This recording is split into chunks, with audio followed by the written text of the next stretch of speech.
Alright, in this video we're going to take a look at target 35, writing polynomial equations of real root graphs. So I'm looking at this graph and I just have to write the equation for it.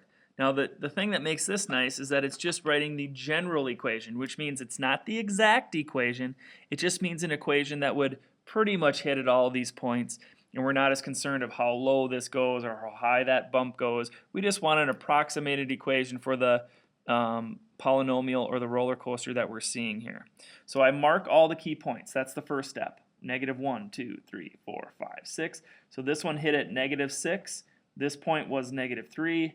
This point is 1, 2, 3, 4, 5. So I put all those points on, and now I know I'm going to have an answer that's going to have 4 pieces of information in them because I had 4 spots where it hit the x-axis, and those are our roots or our x-intercepts.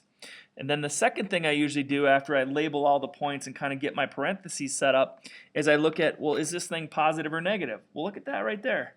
That last arrow is pointing down. This first arrow is pointing up. That's opposite. So this is going to be an odd power situation, but it also is a negative multiplier because of this thing pointing down. So then I immediately go over here and I put a negative symbol out front, being a negative multiplier. Now, I'm going to go through and do all the work with the x-axis intercepts or the roots. And so then this would give me x plus 6 is where that comes from, and it made a line through there. So it's just a first power like that. Here's a line through there, so that's going to be x plus 3.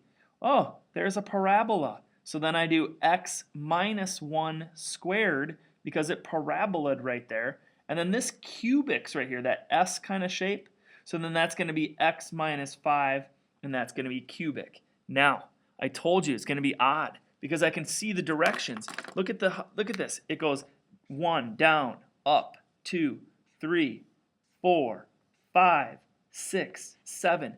It has 7 directions. 7 is an odd number. I better have 7 powers.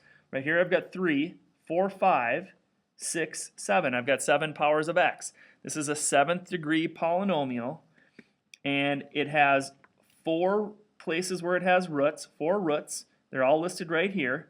And this one's a double root because it bounces off, and this one's a triple root because it does a cubic there. Parabolas are double roots, lines are single roots, and cubics are triple roots. The idea here is to be able to give that equation and understand all the parts of the polynomials.